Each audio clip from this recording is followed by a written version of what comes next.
All right, what's good? What's good? What's good? We're gonna see if this is working. See if the volume's working. Hope everything's going well with y'all. I keep talking. It's like a delayed start or something with StreamYard, man. I might have to start going straight through YouTube. CF Sports and Entertainment. What's good, man? Yeah, it is. There you go. But we in here. Oop. Oop. That bounced. All right, here we go, man.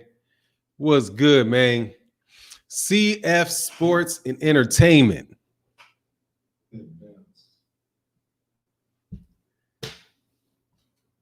All right, here we go. Sorry about that. Demon all the time. Salute. What's going on, man? Fast Lane Jones in the building. What's going on, man? Crush the legend in the building. John Page, what's up? He said, hi, you soldiers. Shout out to the LDBC. Shout out to the whole chat. What's going on, John Page? Smooth Groove Boxing in the building. Terrence Chavis, as always, man. It's good to see you, sir. Bernard Burton, what's going on, man? How you feeling? Mr. T King Texas, the king of Texas in the building. What's going on? Bumpy Thompson, what's going on? Underground Asylum. Let me move over here, man. Yeah, so I got everybody, man. We'll let people coming into the chat. We'll say what's up to people as they come in the chat. Man, I'm excited about this pay-per-view fight, man. What's going on, Sweet T in the building? Bumpy Thompson, what's going on, man? Justin Hawkins, what's good? Underground Asylum. John Page, salute. Oh, yes, said salute. What's going on? Patrick Finley in the building, man. Hit the like, Patrick Finley. What's good, man? I hope you're having a great Friday. Big fights tomorrow. Can't wait. Keep up the great work. I will absolutely try, man. I'm so excited. So excited about this weekend. It's boxing really and truly back, man. Boxing is really and truly back. It's not playing around anymore with fights that don't nobody care about. This is the first major fight. Yeah, this is pretty much the first major fights since Deontay Wilder. Tunnel Vision said, biggest pay-per-view of the year tomorrow, man. Let's hope for number two. Let's hope for a close number two, close number one or two. If they could outdo Deontay Wilder and Tyson Fury, that would be great. Tay Brown, as always, nice to see you. Yes, nice to see you. Patrick, yes, sir, Patrick Finley. So, all right, man, so let's talk about the fights, man. Let's talk about these fights. Well, we'll wait. We'll wait for people to flow on through. The weigh-in, them dudes look lean and mean in them weigh-ins. What's going on? What's going on, Chosen? OF ya. So you do great videos. I appreciate that. Thank you very much. We do good live streams too. So let's start with this, man. Terence Crawford. Kell Brook looks like it's done, man. Hey, Tunnel Vision said Neary actually made weight. That's what's up. That's what's up. Neary didn't have nothing to do. Neary didn't have anything to do. Man, that's going to be great, man. But let's talk about Terence Crawford. Looks like that Kell Brook fight is going to get done. Looks like the Kell Brook fight is getting done. I'm excited about that. I know you guys are not going to like it. I know there's a lot of people that are going to say that he has his eye sockets broken and he's not what he used to be. I can hear it. I'm waiting to hear it about Kell Brook. I know. However, it's a lot better than what we've gotten so far out of Terence Crawford, which kind of makes things a little bit sad. That I got to be happy for a Kell Brook fight with Terence Crawford. But really, that fight would be good at any point in time. I think that's a good fight, man. Javon Freeman says, salute Fannon the Don and everyone in the chat. Happy Friday to everyone. I'm looking forward to seeing the fights tomorrow. Lions only. Lions only. Southern T Boxing, man. What's good, man? Chilling. Oh, man, where's my thing? Just chilling. Just getting ready for this fight. Gonna talk about some boxing. Soon as people get in, people creeping on in slowly. but that's all right, man. It usually goes like this. It's a nice Friday. Looks like the chat is dragging. So does anybody think Terence Crawford has a chance to lose to Kell Brook?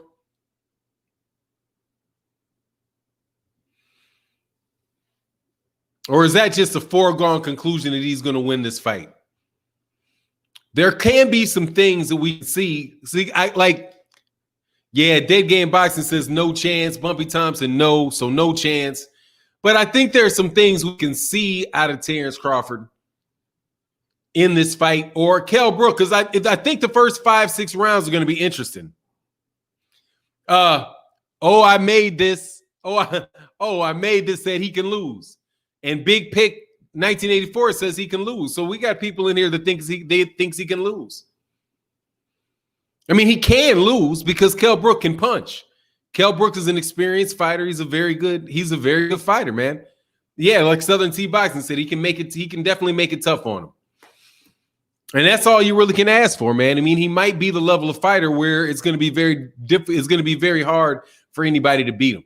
So if he can get him a good fight, Dead Game Boxing said the question is, will he stop him or not? Will he stop him or not? Nah, I don't think he's going to stop Kell Brook. I don't think he's going to stop Kell Brook. I think because he'd have to bust his eye. Yeah, I don't see him breaking him down like that. I don't think you're going to be able to pot shot Kell Brook. Kell Brook is a very good fighter, man. Darius Ewan in that super chat, man. Thank you so much, man, for the support. Much love in that super chat. I don't know.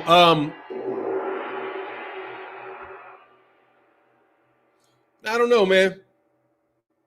I don't think he's going to be able to. I don't think he's going to be able to knock him out, man. I think that Kell Brook is veteran enough to be able to go 12 rounds with him, and he doesn't have the tenacious pressure that Terence Crawford does. I mean, that Errol Spence Jr. does. Nor does he have really that heavy-handed power that Gennady Golovkin does. And as far as the boxing went, Kell Brook was boxing well with Errol Spence and boxing well with Gennady Golovkin towards the beginning of their fight. So I think I don't think that's a bad look at all, man. I think there's a very good chance that he can make that fight interesting. Calvin Johnson said, good morning, Fannon and family in session. Yes, sir, man. Yeah, Kell Brook is also very big. He's a big fighter, and he fights southpaw well, man. And he fights in the southpaw stance very well. Man, what's going on? Andre Smith in the building. Chosen OF Yah said Crawford loses in the 7th round. How would you, Chosen of Yah, why would you say that Crawford loses in the 7th round? Why would you say that? You think he's going to get knocked out, obviously. It's not going to be a cut or anything. He's going to get knocked out in the 7th round? That's some wishful thinking. You related to Kell Brook? Are you his cousin or something? Because you related to what's his name? God, what's his trainer's name? Man, I can't remember his trainer's name, man. I haven't been talking about these guys in the UK for a while, so I can't remember his name. They own a gym. Man, what's his name? Can't remember his name. But whatever it is, man, you related to him? You related to him? Because that's the only reason I can say that you'd think that was going to pop off, man. Brook is Andre Smith said, to this day, Brook is the true middleweight. Hope he can make the weight. Yeah. Well, I think he's probably a true 154. I don't think he's a middleweight. That seems a little big for Terence. That seems a little big for Kell Brook. But most certainly a middleweight. Kell Brook can definitely fight at middleweight. I mean, at junior middleweight. But the problem with him fighting at junior middleweight is that Kell Brook does not have the ability to win. Yeah, I have there's a Cash App. It's at Fannon Boxing. This is the Cash App right there. I just put it in there. Don't feel like you got to, but that's it. I saw you ask for it. That's what it was. What's the Cash App? Thank you, man. I appreciate you, man. Dominic Engel. Yeah, Dominic Engel. Yeah. Are you related to Dominic Engel? Because I think that's about the only thing, man. Yes, Reggie, I did have. Oh man, yes, that shit was hilarious. I was waiting for people to come into the chat though. I gotta wait for people to come into the chat before I go in on Chris Mannix. What a jerk! What a jerk, man! And not only, I listened to the podcast. What a jerk! Chris Mannix is just a grade A jerk, and good for Jamal Charlo. He did the right thing by checking that dude like that. He did the right thing because he was just trying to spread some nonsense. Just trying to spread some dude, just nonsense on multiple levels. Like, oh, dude, like, come on, man. What Mannix is exactly, David Hobb. He's such a bitch. He's such a bitch. I gotta pull out. Let me get a piece of paper, man. I don't have my notes here. I gotta take a note for a second. Guide me through this conversation because I need to have these points. Okay, number one. Chris Mannix said some shit about him being too old. He's 30, right? He's 30. He's getting old, right? When are you going to get the big fights? Then he asked, do you have drama with your brother?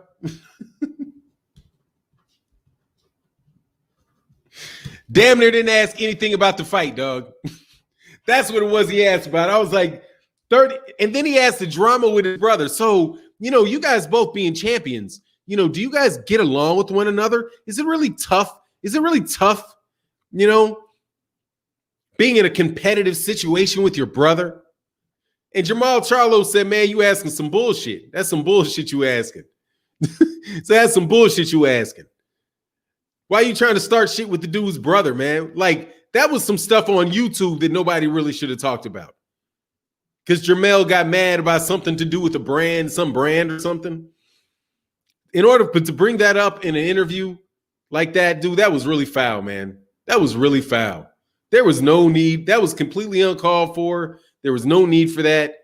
And it was just tacky, man. But I think he thinks because he speaks.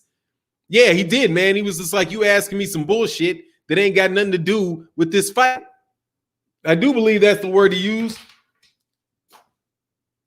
Yeah, over some BS questions. These some bullshit questions. He called them some bullshit questions because he's like, man, it's my brother. I love my brother. Like, I'm always around my brother. I see my brother every day. Like, why are you trying to start some gossipy shit about the man's brother? Man, Chris Mannix is just a tacky dude. That's the same guy. That's the same dude that spread that stuff about Gervonta Davis, man. Gervonta Davis and Adrian Bronner. Same stuff. He did the same stuff, man. Same stuff. Just spreading some nonsense, man. The media dudes act like they are so above it, but they do the same stuff as gossipy trolls. That's why I have to believe these. That's why I believe these guys are in these comment sections. Because they sound like gossipy trolls, just like them. G Lex said, where can I watch the interview? It's on a podcast. It's on a Sports Illustrated boxing podcast with Chris Mannix. And you guys got to listen towards the end because the interview's at the end. And he said he's going to end the interview over those BS questions. Patrick Finley said, completely unprofessional, ridiculous, ask questions about the fight in poor taste. Yes. And he does that. Man, Chris Mannix does that crap consistently. He's like a disciple. He's like a disciple of Larry Merchant. They just get straight up rude, man. They ask things that are completely out of hand. But always questioning and putting doubt on the fighter. All three of the things that I heard him talk about, put down on him. Like, you're 30 years old. You're getting to the point where you need to take this fight. Then he tried to get him about this. He's like, what about this $7 million offer for Demetrius Andrade? And he's like, man, first of all, Eddie Hearn didn't send that to me. Eddie Hearn sent that to somebody else. So, like, why are you asking me about that? Chris Mannix, and that's just the reason he was going to walk off over the brother thing. Like, that's what got him really hot. But before the brother question was the question about the offer from DAZN and why he didn't take a Demetrius Andrade fight on DAZN. It's like, dude, why you asking about a Demetrius Andre fight on the zone when I got to fight against Sergey Deverenchenko on Showtime, dude? This is a Sports Illustrated. See, that's the bullshit about Chris Mannix. That was supposed to be for Sports Illustrated, but it might as well have been for the zone. That's just what I'm saying, man. It's this conflict of interest, man. Like, this dude works for the zone and is trying to push a Demetrius Andre fight the weekend before as if that's the big fight, right? It is a bigger fight than Deverenchenko. I will give you that. But still, how about why couldn't the zone have made Canelo versus Demetrius Andre? I didn't hear Chris Mannix mention Canelo not one time. Not one time. How about Canelo? Now, maybe I didn't hear it because, admittedly, I was not trying to listen to that dude all the way through. But still, what about Jamal Charlo? What about Jamal Charlo and Canelo Alvarez? Did Chris Mannix talk about that or say, oh, man, you're such an exciting fighter. You're 20. You got all these knockouts. And, man, I really think that you're going to be. No, Chris Mannix, I like you. Don't get me wrong. I like you as a fighter. I like you. Man, you don't like shit. What do you mean you like him? You ain't said a positive word about the man the whole time, trying to pull the man down to some drama with his brother. You ain't said a positive. You ain't said the tone of this interview does not say you like Jamal Charlo, dog. It is not. It's a bunch of why didn't you do this stuff? Why didn't you accept the fight? Do you have drama with your brother? See how they do you? But that's the media you guys want to interview with. That is the interview that's the guys that you want to give that you're so desperate to get in front of, that you want your fighters to get in front of. Treat your fighters like complete crap. But hey, give them the interviews. That'll go a long way. Dude, Chris Mannix and those mainstream media have been taking firm dumps on this Jamal Charlo fight. Most of the press that I've heard about it out of him is about the cost and trying to convince people that it's not worth it. People from DAZN, people on contract for DAZN and ESPN talking about a Showtime card isn't worth it. When it's one of the best pay-per-view, the deepest pay-per-view cards that I've seen. Like, when was the last pay-per-view card that was that deep? And don't act like there ain't been pay. They didn't take a dump on Terence Crawford versus Amir Khan. And that was $75, wasn't it? Wasn't Terence Crawford and Amir Khan like $70? I didn't hear nothing about that. I didn't hear nothing about it. Nothing, not a peep about that pay-per-view. However, you got big issues with Jermell, with Jermell with three belts on the line. With 3 belts on the line. And Jamal Charlo and Sergey Derevianchenko. It's ridiculous. John Page said, hopefully, much love in that super chat, man. Thanks for holding down the chat. Hopefully the Kell Brook fight. Hopefully the Kell Brook that fought Sean and Errol show up and he touches Bud with some of them shots. Errol and Sean stood up, but he might get stopped. Hey, man, that's what I'm saying. I'm glad you said that because, dude, that is not necessarily, dog, like. And my man Isaiah Jones said, 2 broken eye socket chocolate brownie is done. He's washed. Easy work for Bud. Much love in that super chat. Hey, man, he doesn't look washed to me. He looks like, obviously he was injured, but he doesn't look washed up. He doesn't look washed up at all to me. He just looks more like, just the only problem that I have with him is whether or not he can make the weight. Because, dog, he's got to be around the same age as Sean Porter, Danny Garcia. Somebody can tell me, how old is he? Somebody can look that in the chat because that'll probably be me looking around for like an hour and a half for that.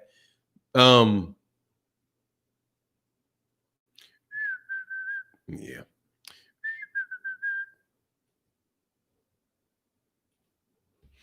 Yeah. John Pay, okay, cool. All right, got you. We giving Bud credit or not? Yeah, I am. I have to. I have no choice but to give him credit, man. I have no choice but to give him credit. I have to. And the reason that I have to is because Town Business made a video and said, all y'all people acting like this Kell Brook fight is going to be good or going to be running around talking about it ain't good when they make it. So I absolutely positively cannot be a hypocrite like that. I have to say yes. And I do believe that as well. He's 34. Yeah, so that ain't that bad. 34, that's not bad at all. It's a little old. You know, he ain't 38. 34 is better than 38, 39. He ain't Manny Pacquiao's age. Manny Pacquiao like 42. So that ain't bad. 34 years old, that's kind of fresh. You know, and he's hasn't lost since. He hasn't had his eye sockets broken. He can punch. I like the fight, man. I like the fight. I think that's a good fight. There's a chance Kell Brook can get him. There's definitely a chance Kell Brook can get him. I think this is the toughest fight. Man, here comes Junior the Truth with the hateration, the hater nation, the hateration from Hater Nation. Junior the Truth. Kell Brook 34, but his eye socket's 82. Yeah, Bud gets credit for the win. I'm excited about it. I'm telling you, I'm going to be pumping this fight up, dog. For now, we don't believe you. You need more people.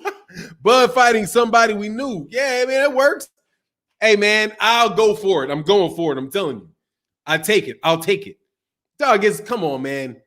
It's better than it's. All right, let me try to defend this. Seriously, try to defend this fight. I think it's about as good as Ugas. It's not quite as good. Yeah, it's as good as Ugas. Didn't Ugas lose twice? It could be as good as Ugas. Good as Ugas. Maybe a little hair, little hair down from Ugas. But I wouldn't, but it's a good fight. I like it. I'll take it. It's definitely better than Green Beans 2. Green Beans 2 is just Green Beans 2 was just not going to work for me, man. If he had taken Green Beans 2, Terence Crawford was going to be just shame. You know what I'm saying? The man was going to be shamed if he did that. I'm so happy he didn't do that. Junior the Truth is still out here hating. Kell Brook is baby diaper residue, man. Come on, man. It's the least acceptable fight. And Tunnel Vision said, hell no, it's not as good as Ugas. Shit, this one is going to be hard to defend this, but you trying. I'm serious, man. Come on. You've not seen Kell Brook in a fight where Kell Brook has not been competitive, man. Okay? When you see him in a fight where he's not competitive, he gave Gennady Golovkin a good fight. Gennady Golovkin was just too big. And he got his eye bust up open. If he was the same size as Gennady Golovkin, he would have won that fight. All right. The only real dude in his weight class to beat Kell Brook is Errol Spence. Okay, that's it. Errol whooped his ass. Yes, he did. He whooped his ass, desperately whooped his ass. I mean, badly whooped his ass.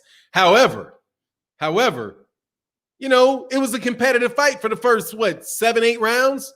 6, 7 rounds? When did that fight end? It was competitive for the first 6, 7 rounds. Definitely for the first 5 or 6. It was competitive. So, it was 3 years ago, but still. I got to try my best. I got to take it. I think I'll take the fight. I'm going to get a dude credit for that. But that doesn't mean, though. That does not mean that he does not have to continue and fight better people. That does not mean that he doesn't have to consider that, like him fighting Kell Brook does not make Sean Porter disappear. Say Kell Brook is no joke. I like that. Yes, sir, Eflim.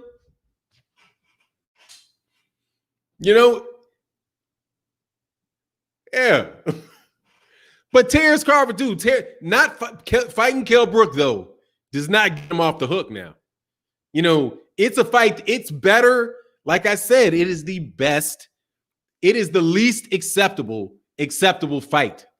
but it does not get him off the hook for fighting somebody that people are like, it's kind of like I said before.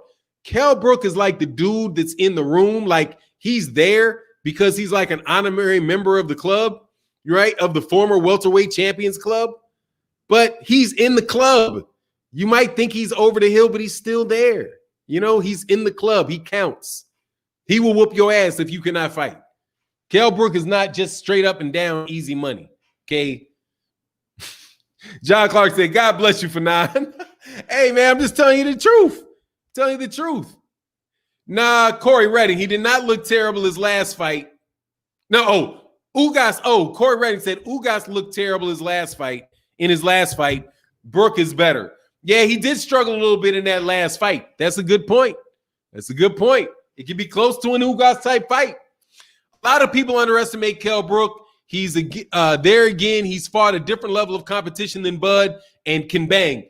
Yes, now he has fought better competition than Bud. Thank you very much, E. Flim, for dragging me out of this because I need help to defend Bud. Okay? It's an unfamiliar position as of late. You know what I'm saying? It's an unfamiliar position, but I shall persevere. Jupiter B says, salute Fannon the same way. Oh, much love in the super chat to my man E. Flim, by the way. Thank you so much, man. He says, salute Fannon the same way Bud sent an offer to Josecito Lopez. He could have sent it to Porter, who he turned down or countered Thurman. Make no mistake, he had options, but we will take Brook. There, see? I could not say it any better myself. I can't say it any better myself. We've got to accept it. Okay? Look, man, I'm imploring you. Accept this one. All right? Accept this one. We asked for it. We got it. Okay? Bud and Top Rank made a fight. They originally offered like $1.5 million or something, man. Like they offered like 1.5 mil or something like that for that fight originally. And it winds up that they're going to pay, they had to be paying more. But I like the fact that Kell Brook took it. JL, much love in that super chat, man. Mr. Naro said, Kell Brook hits harder than Green Beans. Can't let bricks buckle Bud's leg like Green Bean did. You're right. Hey, man, it ain't a lie. That ain't a lie. He's a lot better fighter, dude. He's a better fighter, dude, than Green Beans, man. Man, KPL.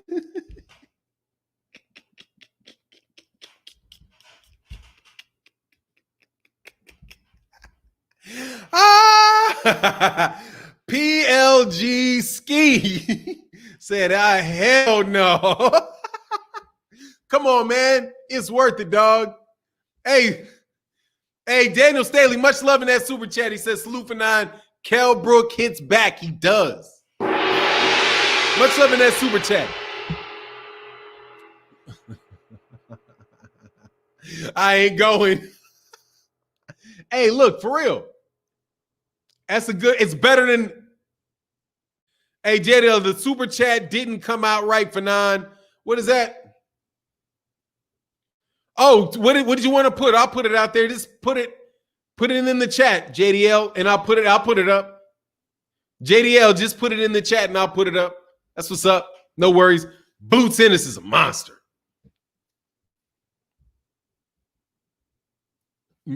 I got Kell Brook over Boots Ennis.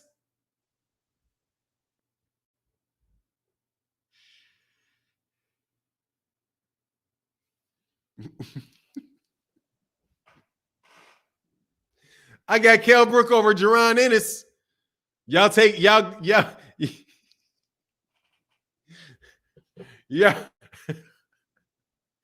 for real? Y'all think he? Hell no, I ain't got. Hell no, I do not have Kell Brook over Jaron Ennis, man. Are you kidding me? I can't. Come on, man. Seriously. No, I do not. No, I do not have Kell Brook over Jaron Ennis. But I think it'd be a good fight. It'd be a good fight. It's a very good fight. Till it was over. But he could see some things, man, that he didn't see before with Kell Brook. Terry Schmoo said, you don't even believe what you're saying. Nah, I don't believe that. No, I do not. Nah, he's got him pretty easy, man. You full of shit, big bro. Yes, I am. For that, I am. That's just a lie. I was lying, okay? I was lying. Without a doubt, I was lying, man. Without a doubt, I was lying. No, I do not think that Kell Brook can beat Jaron Ennis. I think that is a ass-whooping supreme, okay? Ass-whooping supreme. But maybe in a couple fights, though. Like, I wouldn't, but I'll say this, though. Give me a couple more fights, please. Can y'all just do not rush him all the way there like that? I would greatly appreciate it if you didn't do me like that. Let the man, what is wrong with this, man? Let the man, let the man have his chance, to really develop and come, get to the point where he's all the way, the point where he's all the way good. Kindly. JDL said, to be honest, Crawford is going to be in a battle he's never been in. We'll see if he's got the grit, which I strongly believe that he don't. I don't believe Crawford has the durability to make it. Let's talk about that for a second, man, because I think that's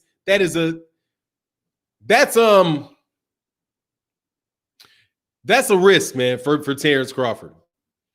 The fact that Terence Crawford hasn't fought the level of competition that Kell Brook has fought, I think it really does. It does pose a problem for him.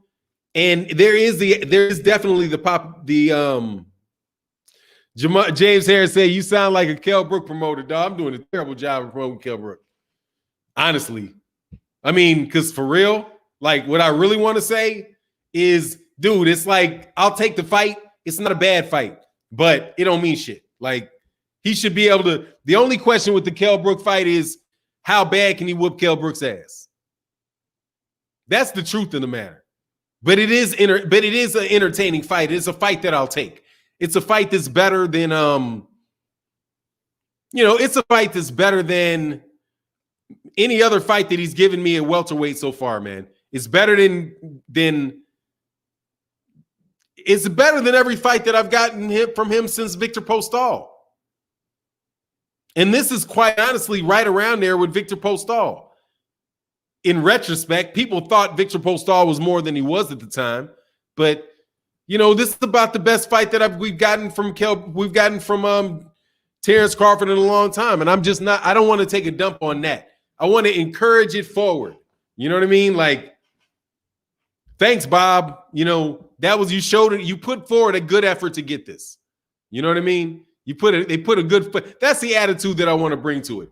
Don McCrae said, I don't like how today's boxing is going. You lose one or two fights and people write you off. The resume speaks much deeper than that. This kind of mentality is the reason why a lot of boxers don't take on challenges anymore. That you are much love in that super chat, Dale McCrae. Most definitely.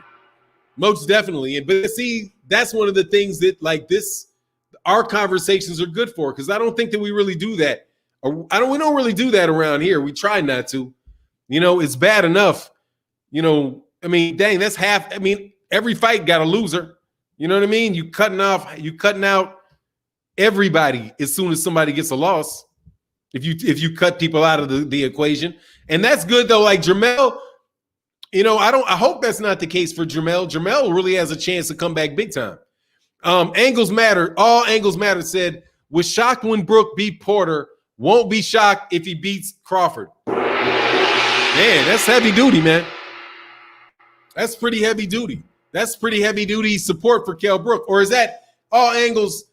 Let me reread that, make sure that I know, whether that is a compliment for Kell Brook, or is that just you're not thinking highly of Crawford? It sounds like you're thinking highly, that you're complimenting Brook.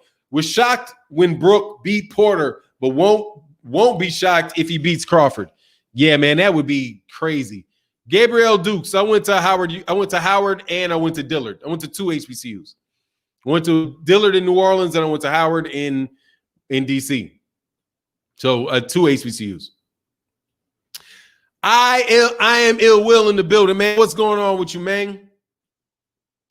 If Crawford has any real struggle against Brook, then it's a full wrap when it comes to Spence Crawford convo for me. Well, any real struggle? No, I don't know, because it's a different style of fight, Sleep Creeper. It's a different fighter. I mean, at the very least, you could think that one guy is a higher level fighter than the other, and that could be very fair. But at the same time, man, they both bring different skill sets. And, there's attributes that they could give Kell Brook problems from Errol Spence that Terence Crawford may not possess. It could be a bad stylistic matchup. And actually, stylistically, I think that it is,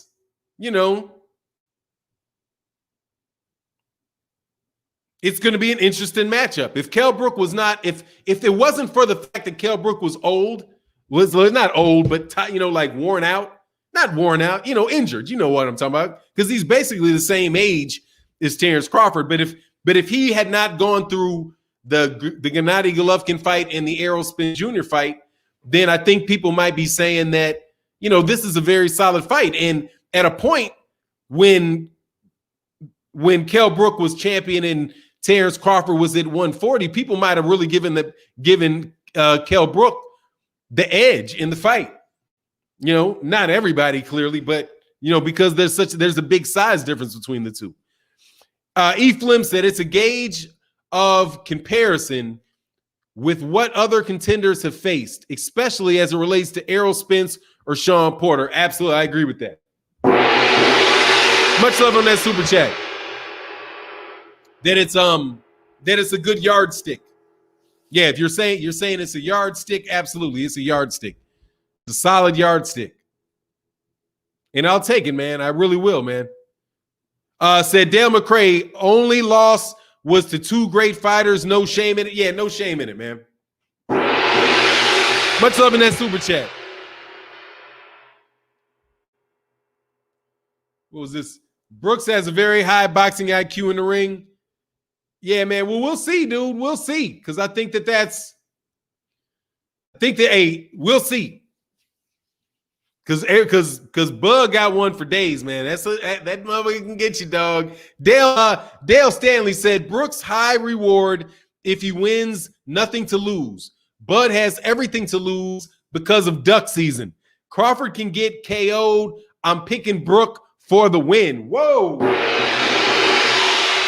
Much love in that super chat. That's huge. Dang. Dog, don't be doubting Bud, man. I'm telling you, don't doubt Bud like that, man. Drink More Water says, salute to Eddie Hearn for allowing Brook to cross the street for less than $10 million, I assume.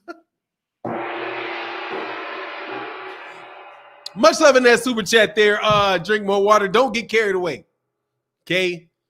Now, Drink More Water. I've been very friendly towards the great Terence Crawford. But let's not get out of hand, dog, and act like this is Keith Thurman he's fighting. Okay? Don't act like that's Keith Thurman he's fighting, dog. That's Kell Brook. Okay? Kell Brook is they bought him on sale. All right. There's a sale on Kell Brook. There ain't no sale on Keith Thurman for sure. Because he got plenty of fights. There's nowhere else Kell Brook could go.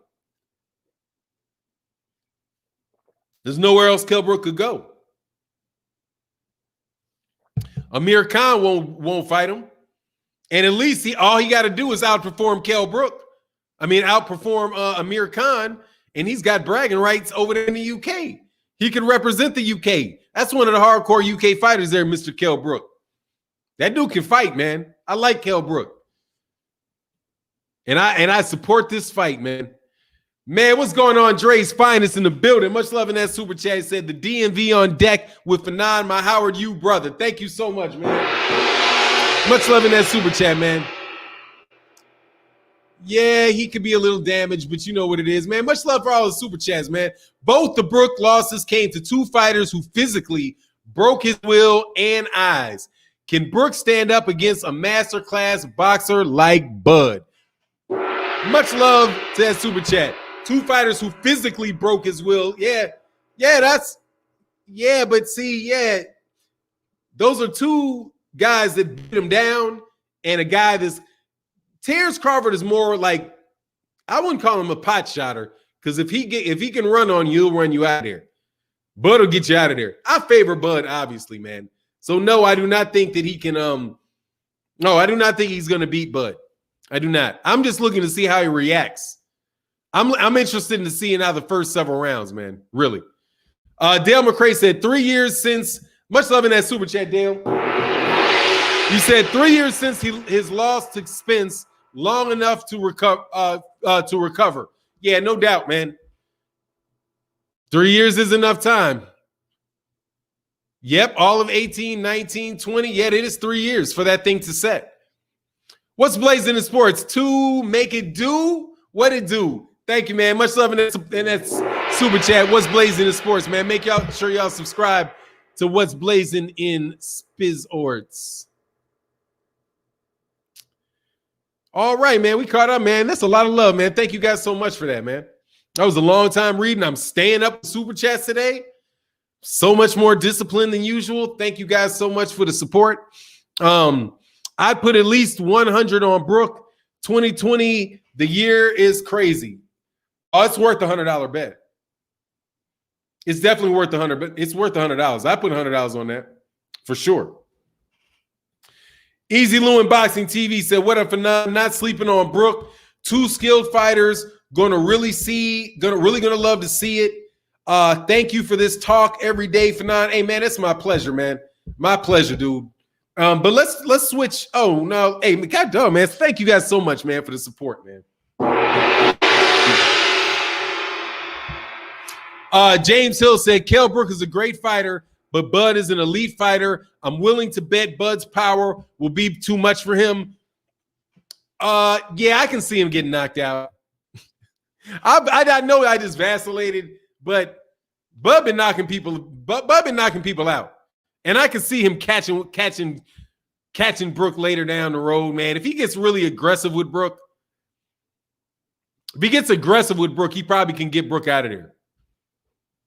We'll see though. We'll see if he's willing to get that, if he's really willing to get that aggressive. JDL's channel said the only way for Crawford to win is to be smart and outbox Brook. Basically to outpoint him, which I see him doing. I will say that. Okay, so you see him outboxing him? Definitely could happen. You know, it's a hard fight for me because I see the best Kell Brook in my mind. But that doesn't necessarily mean that the guy that shows up is really going to be the best, Kell Brook. So, so it is really kind of tough, man. What's the biggest chance for the upset this weekend, though? Is there anybody that has Rosario? I am nervous about this Rosario fight with Jermell Charlo. I don't think it's going to go the distance. I'm pretty sure that this fight with Jermell Charlo and Jason Rosario is going to end in a knockout, and I think it's going to end in a knockout before the ninth round. Brook is going to be too big a 147er if he makes the weight. Yeah, much love in that super chat.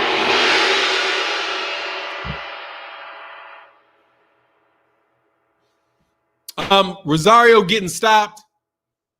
Banana is the tougher opponent. Man, he's a tough opponent, man. That just makes I'm looking at this nervously. I'm not looking at this fight like yeah, this is like the coronation of these guys, man. This is gonna be this is an evenly matched pay-per-view.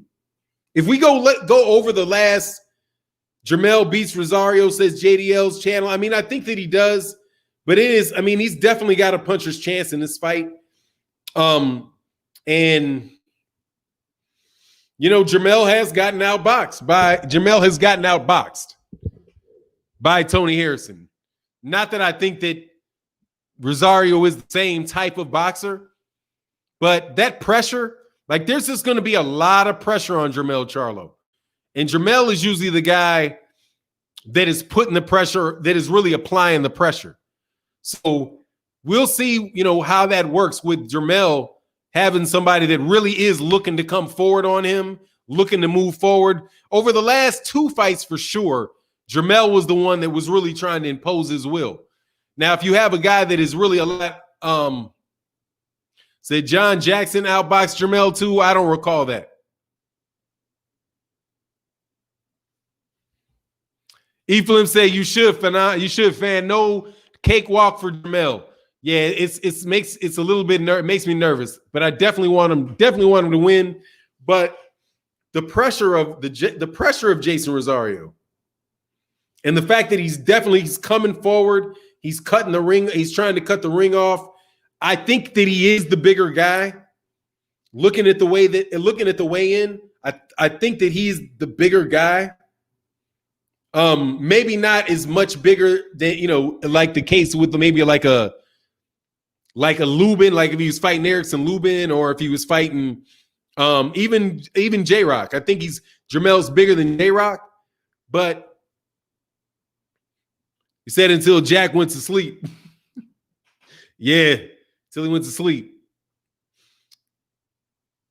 But I just think that it's going forward that there's going to be a lot of pressure on Jermell, and Jermell is definitely going to have to box. But at the same time, I don't think Jason Rosario really has. I don't know if he has the type of power that is really just going to be like a blunt, like one-punch knockout power. There was some combos that I've seen, like especially the one where the first knockdown, I think it was the first knockdown that Jermell Charlo caused against Tony Harrison in the second fight, where he took like a jab and a right hand. He took both of them on the top of the head, but he came through with kind of like a sweeping left hook and knocked him down with that left hook. So I'm just wondering if there's a more committed jab and more committed straight right hand, or maybe a left hook that could come behind that, and Jermell still, you know, tried to stay in close like that. You know, just be interesting to see how that works with Jason Rosario. Drink More Water said, I'm using common sense. Al having the final say on all his clients makes sense. You see, I'm not talking. I don't know what you guys are. What's that? What is that?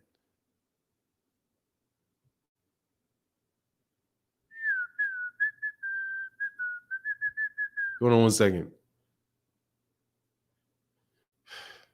Niggas always doing dumb shit.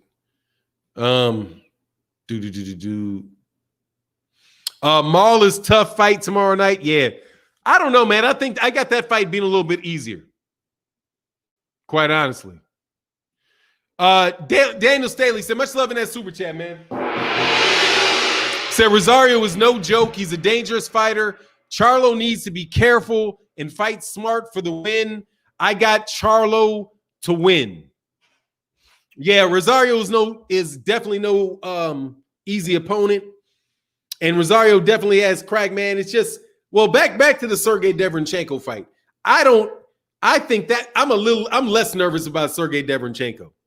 Like, I don't really see that there's a lot that Sergey Deverenchenko is really going to be able to do to Jermall Charlo. It doesn't seem like that to me, because he's pretty much a straightforward fighter, you know, straight up and down, no special effects. So it's going to be a boxing match to a certain extent with Jermell, but the thing, Jermell just has all kind of different sizes, all kind of different advantages over him, man. I think he's got the stronger jab. He's the bigger puncher. He's the faster puncher. He's the stronger man.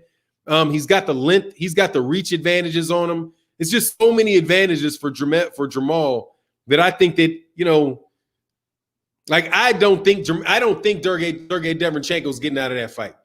I think if Jermell hurts him with the right hand, I think Sergey Deverenchenko is going to go. I think he's going to go goodbye.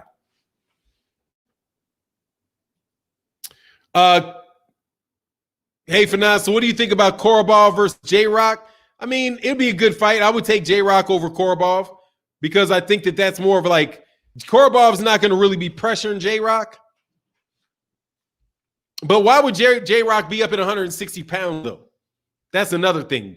Matt Korobov is a 160 pounder. J-Rock's down at 154. So I don't know what J-Rock and Korobov would look like until I see J-Rock at 160 pounds. But J-Rock is chinny at 154. So I have to assume he's going to be a chinny at 160. Korobov is not necessarily the most aggressive fighter in the world. He's a counterpuncher. But, you know, he's probably got enough crack. He may have enough crack to hurt J-Rock.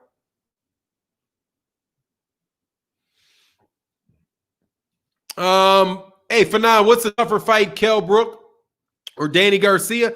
For who? For the respective fights, who's the tougher challenger? Danny Garcia for sure. Danny Garcia is a tougher. Yeah, Danny Garcia. It's definitely tougher than Kell Brook. Definitely. Kell Brook already in, you know, and plus we already know the outcome with Kell Brook and Errol Spence. And if they ever fought again, it would be much worse. But Danny, man, Danny's most definitely the tougher fight of the two. Cal said Haney versus winner of Teofimo Lopez and Lomachenko. It should be. I don't see why it wouldn't be. I think that that's the only reason. I think that that's the most reasonable fight to be made. And it gets that duck up off of Lomachenko, man, because that's a bad look. You know what I mean? That's a real bad look how they did it. That's a real bad look. Real bad look, man. Real bad look. For him not to fight Devin Haney is the mandatory. What the WBC did with that franchise belt, like they have got to be, I mean, of all the messed up things that happened this year, through the WBC just as an organization with their real shady calls, and man, it's got to be at the top of the list, man. So yes, they should. Yes, they should. And the WBC should order it. They should order They should order a fight between their franchise champion and their WBC champion. They should order it instead of ordering the WBC champion to fight somebody else, right? To remain a secondary champion while the franchise guy doesn't have to defend against anybody. And they now are saying that Teofimo Lopez gets to become the franchise champion. So now they're just saying that the WBC belt isn't the belt is the franchise belt. So they just and that their championship's now the franchise belt if they choose for it to be, and when it is, it doesn't have a mandatory. Dog, that shit has got to be a violation of the Ali Act, man. It's got to be. It completely guts the ranking system. If the ranking system doesn't get you a shot at the title. What's the purpose of a ranking system if it doesn't get you a shot at the title? It's just ridiculous. Africal's home said, peace for now, much respect. Man, thank you so much, man. Much love in that super chat. Without a doubt, man. Gabriel Duke, thank you so much. He said, I love the channel. Keep up the great content, man. Thank you so much for the support, man. Thank you, man. I really do appreciate you. We got a thin crowd today. We only got 500 people in the building, but you know, it's fight week. There's a lot of people on. So, and you guys chose to spend this Friday with me. Thank you guys so much. Let me get a little bit of this water. Does this say Sports Center? I think this is Sports Center.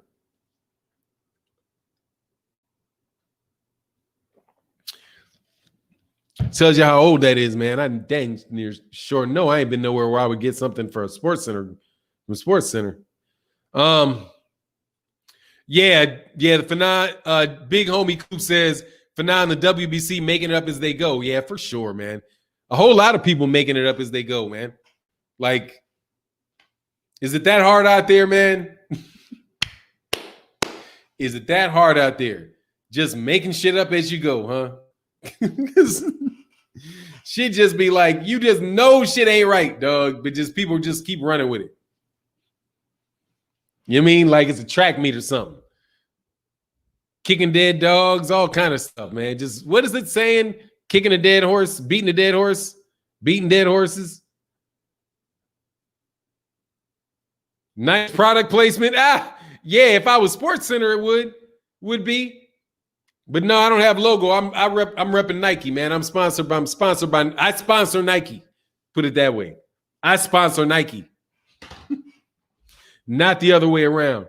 Mel Brazil said, hey, Fannon, that chocolate brownies-ish sounds racist, but Kell Brook is black, so he's a little confused. You know, hey, man.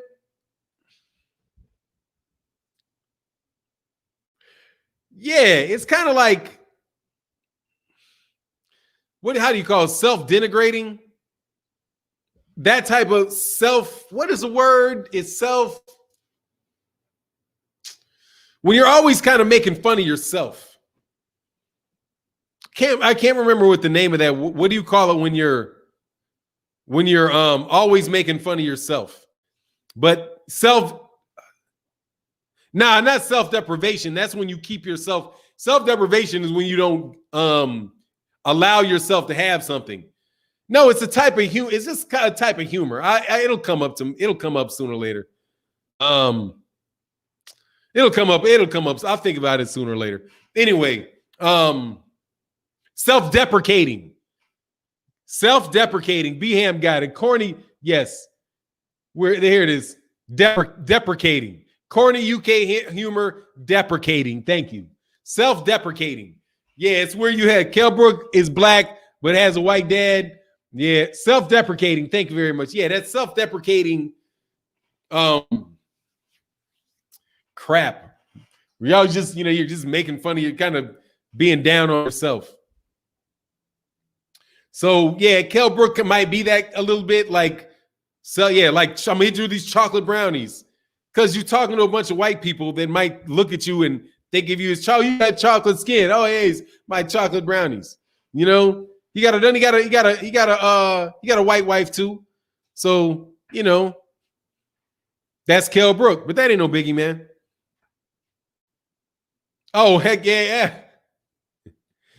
Kevin Hart got rich off that. Yeah, making fun of himself for being short. Yeah, he got the best short jokes in the world.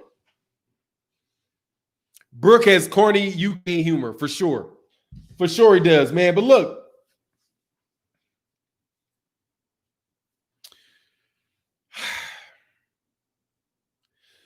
Nah, I'm not going to go in on Kell Brook. I'm not going to get on Kell Brook. I'm going to stay off this, man. It's so hard, man. Yeah, ask me some questions, dude. That'll keep me safe from talking like I will not. Yeah, just keep asking me questions that are safe. They keep me away from drama. Fannon, please speak on this, my brother. Kell let Sean outmuscle him.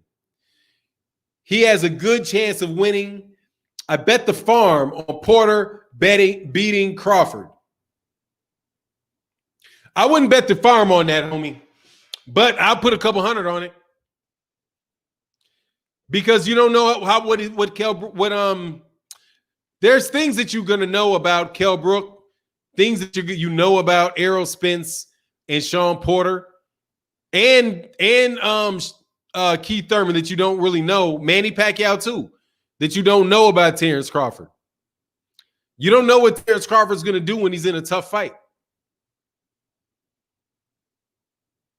You know what Errol Spence Jr. is going to do when he's in a tough fight. He's not going to fold. He's going to keep going. He's going to keep going at you. You saw that with Kell Brook. You saw it with Sean Porter, right? You know what you get out of Mikey Garcia when it gets tough. Fold it up, went the distance. You know what you're going to get with Sean Porter when it gets tough. He's going to keep fighting. He's going to go at you. It's going to be, it's going to be a rough fight with Sean Porter, man, when it gets tough. And you know that because you've seen him in a tough fight. You don't know what's going to happen with Terence Crawford. Only time Terence Crawford has ever had any difficulty in a fight has been when he when he just overdid something. When he was doing something he had no business doing. You know, like he probably could have just went straight at Igas Kalvinakis. I forget what they were saying. They were like, go back to Orthodox, go to Orthodox or something. You know, fight him in they want him to fight him in Orthodox and just go at him instead of fighting in the Southpaw. But he was, you know, being slick and got caught by Igas Kalvinakis when he really could have just switched into Orthodox and went straight at the dude because the dude can't fight, ain't on his level, and got him out of there. But he got caught, right? But Igas Kalvinakis is not the level of fighter that once he caught him could test Terence Crawford. So you just don't know how he's going to react to that. Like, because you just don't know. Because Igas Kalvinakis should have, after he knocked him down, he should have been able to go at him and made it even a worse fight. But it wasn't. It was just Terence Crawford, in order to win the fight, just like, you know what? I'm just going to walk forward and walk him down. Because he was so much not on Terence Crawford's level. But dog, you're not going to be able to do that. I don't think you're going to be able to do that with somebody like a Sean Porter or somebody like Danny Zugas. So you're just going to be able to flip the switch on this dude and just knock him out. You know what I mean? Or have somebody like Amir Khan so scared of you that he basically takes a dive after an inadvertent low blow. Takes a dive. I mean, that garbage. You know what I mean? So, or the Jose Benavidez fight, that's something to be worried about relative to Kell Brook, though. Like he won against Jose Benavidez, but that was an unnecessarily in spots competitive fight between him and Jose Benavidez, if I recall correctly.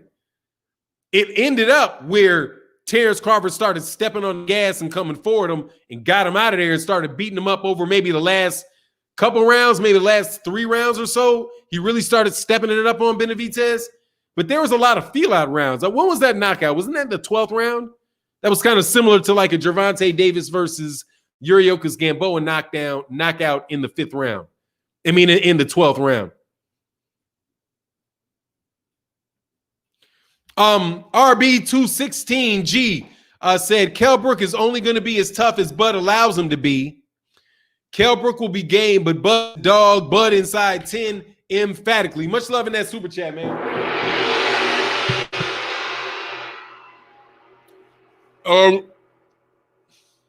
Yeah, with Kell.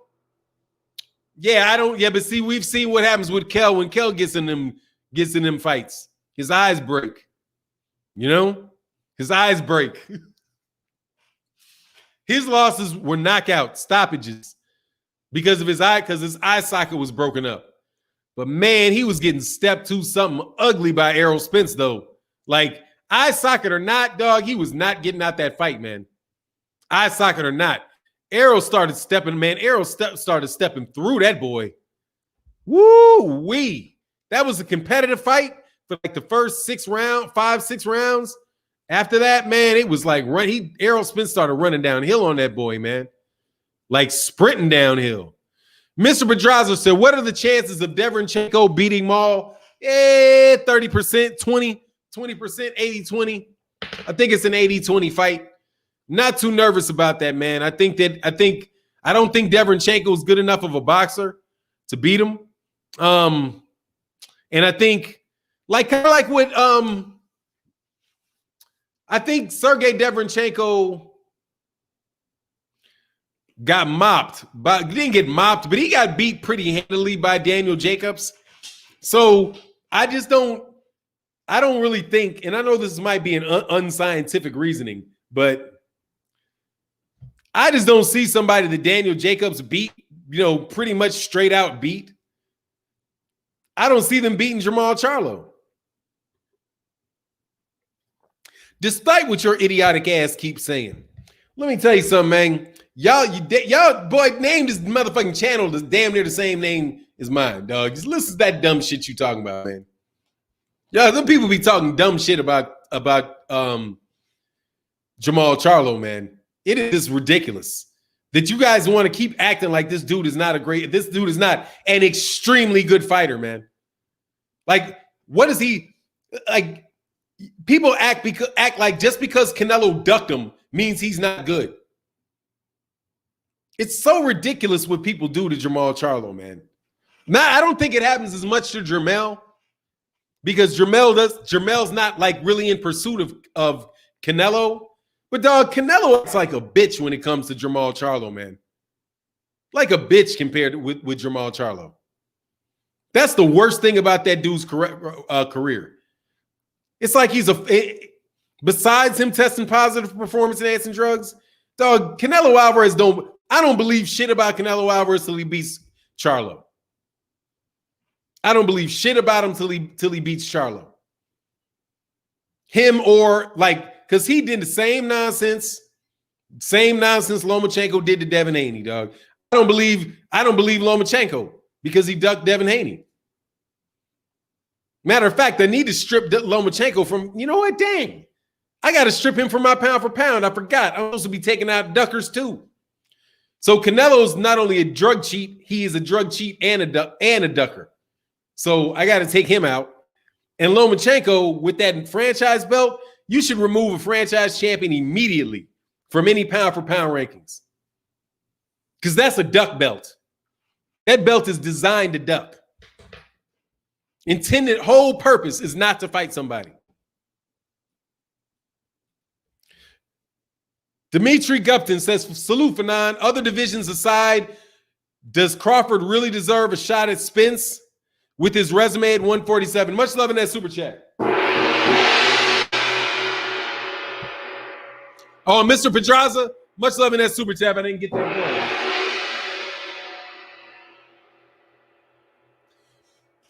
one. But yes, he does deserve a shot. Absolutely. Other divisions aside, yes, he deserves a shot. He's the WBO champion. And the media has sold people on the idea that it is a major championship belt. And he's clearly one of the best guys in the division. If he didn't have, and matter of fact, I would be probably yelling even more if Terence Crawford had not fought in those other divisions. And he was just in the welterweight division. Because then he would have had to be completely ducked. Because he never had it, because he wouldn't have had any accomplishments. He'd had to be completely ducked. But based off what he's done, yeah, he beat Jeff Horn for the belt. That means you deserve a shot at another champion. It's just what it is. And that's fair. That's fair for everybody. That's fair for everybody. Like I wouldn't say just like Devin Haney deserves a shot at the winner of Teofimo Lopez and Vasily Lomachenko. He absolutely deserves that shot because he's a champion. And the sanctioning body's playing games with that. It's not cool, man. This dude, that could have been Jermell Charlo. That matter of fact, dude, to even act like that belt, that fight at 135 is for undisputed, that's just a sham, man. It's a sham. Mr. Pedraza, did you see the Charlos on Up the Smoke podcast? No, I didn't. I don't even know what Up the Smoke podcast is. What's Up the Smoke podcast? I watch LDBC channels primarily. But lately, as of late, I've just been really chilling. Not trying to watch a lot of stuff because, there's a lot of stupidity out there that I'm not trying to let affect my day.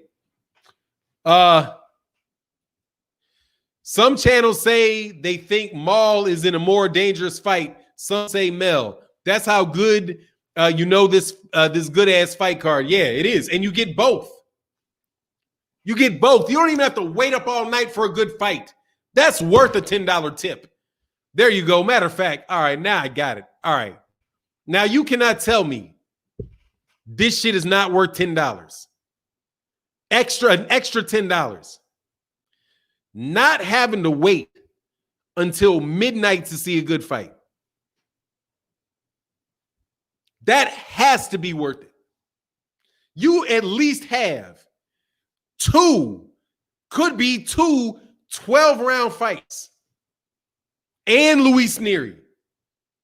Dude, that shit is good. Like, what is there not to like about that? But the media won't promote it. Act like there's something wrong with that, man. I would pay money not to have to wait all that damn time for Canelo Alvarez and Sergey Kovalev to fight. Everybody's sitting there watching while this fucking commercial's on and all that nonsense. Or the other pay-per-views where it's like, dude, you remember the Julio Cesar's Canelo Alvarez, Julio Cesar Chavez fight? Wasn't that like $100? Let me see. These guys are such liars. Let me see. Canelo Alvarez versus Julio Cesar Chavez, which was pay-per-view.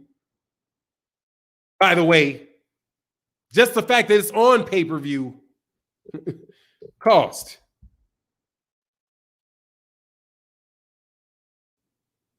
Oh, pay-per-view cost. $70. $70. Oh, I got haters.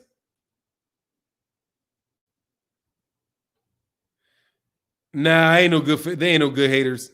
Hey, man, look, dude, we ain't got no likes, man. We got 537 people, man, in the building. Come on, man. Let's get the fights over. Can we get the likes over 500, please? Stop. Don't hate on me, dog. Oh, my bad. That's Brian Custer is Up in Smoke. My bad. Yeah, I know Brian. I know Up in Smoke. I just think Brian Custer, though. Shout out to that noob. Yeah, definitely no, yeah. But I haven't been able to really watch. Like I said, I can watch his shit. I need to watch his shit. Like, that's my bad. I need to watch his shit. I just wish he got his sound better. Like, he need to make that room a little smaller.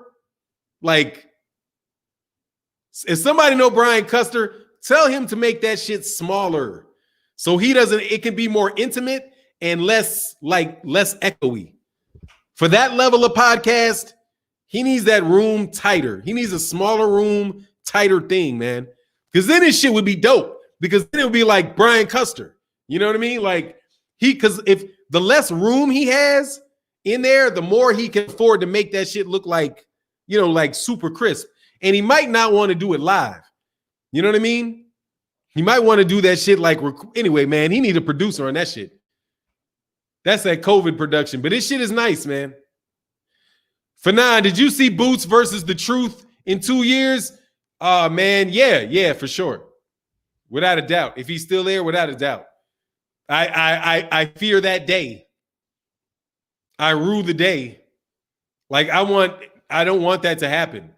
That would be just that would be such a bad, terrible experience. Like, it's already bad enough, like little shit.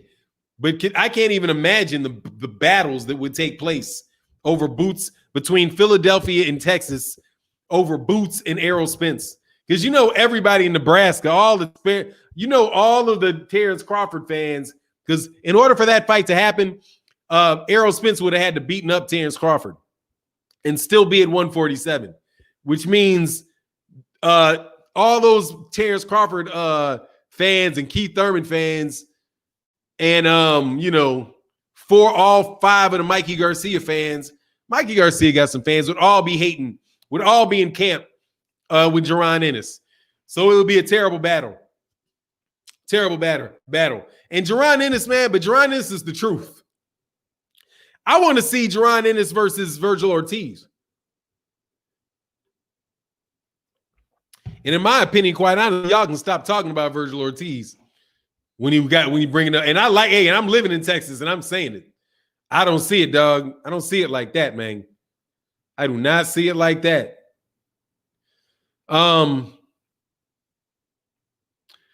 Somebody going to take his undefeated record. It's just a matter of time. I don't know what you're talking about. You're about to talk about Terrence?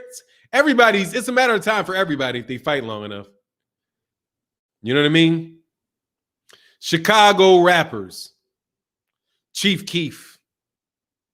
I was listening to Chicago rappers today at 6 o'clock, like 5 in the morning, when my son was going to work out on basketball. It's not Brian Custer. Oh, it's Steven Jackson and Matt Barnes. Oh, yeah, for sure. Oh, Up in Smoke, that one? Okay, yeah. I definitely don't listen to that.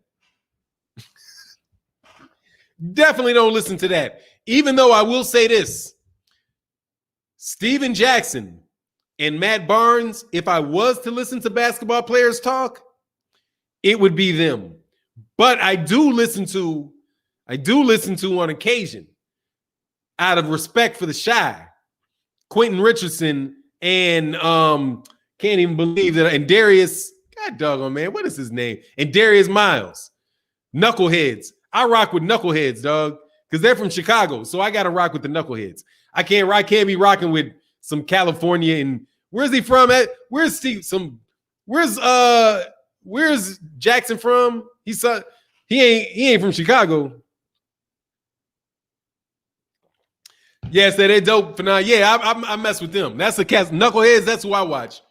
That's the only podcast them NBA dudes I support is Knuckleheads. Because dude, I saw Quentin Richardson playing college. I saw him playing college, man. That's a big dude, man. And Darius Miles, you know, Sean Livingston was around that. Sean Livingston and all those Clippers. Exact. Cal 20 says Chi-Town, baby. Yep, exactly. So I gotta rock with the Knuckleheads. I don't rock with nobody else but the Knuckleheads. Yep, DePaul. Jackson is from Texas. Yeah, Texas and California dudes. Now I like him though, because Matt Barnes is crazy. I like Matt Barnes, man, and I like dude too. They're real dudes, and I'm glad that they have that. Aren't they on Showtime? That's a good call for Showtime. Corey Holcomb's from Chicago. Yeah, he's from Chicago, but Corey Holcomb talked too much shit for me. Like he talked too much shit. Like he talks a gang, and Corey Holcomb talked a gang of shit. But I like him, man. He's funny. You missed out on that show for 9 big time. What is that? I missed out on I'll go check it out. Y'all put me down on it. I'll watch out. Hey, Landrew Scott, I'll definitely check it out. Hey, look, man, y'all put me down on stuff. I'll pay attention to it. I don't want to be out of date. I'm already old. Being old and out of date is fucked up. I can't do it. Can't do two. That's why I let my son just just play your music. Sometimes that young kids music my son listens to keeps you young, man. Keeps you revitalized. I'll check it out. I'll definitely check. Oh no, you know what? I did see it. I'll watch it today because I'm considering myself kind of on a day off, even though truth be told, I don't ever really get a day off. Hold on one second, man. I got to do something. I got to do something for the greater good, man.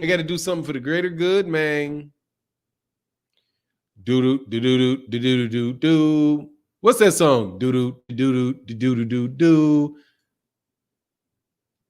Damn. Oh, okay. I know what I'm doing. Shit, I'm bugging. It's Friday and I'm bugging. But man, we got a lot of people in the building. Thank you guys for continuing to support. We rocks with the LDBC on this Friday. I have to upload some videos, so you know what I'm doing. I ain't even gonna front. Let me tell you what I'm gonna do. I got videos that are gonna be put up today, and they are done processing. But I want to spend some time with my family, so I got to hit this button and let that mug upload now, so I can be ready to go when it's time to go. Twisters from Chicago, yes sir. There's like a bunch of rappers that from I like King Von. That Von dude. Hey, I know he's talking about a bunch of dumb shit, but I like him, dog. I can listen to all of that shit. What is this? King Von? I should ask my son. It's King Von, ain't it? The dude that's all like just talking about driving around shooting people. I fucks with King Von, dog. I like that. Like I can definitely play that in the car, dude. King Von. I won't be like, you know what I mean? Because it has, I like that, dude. I like King Von. Well, he said it was funny. He said some stripper chick from Kankakee. Dude, I almost cried with my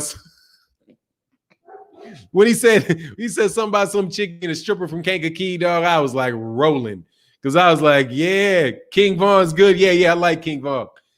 I can't tell who all of them are. Yeah, exactly, because he's like R. Kelly. You know who he's like? He's like R. Kelly.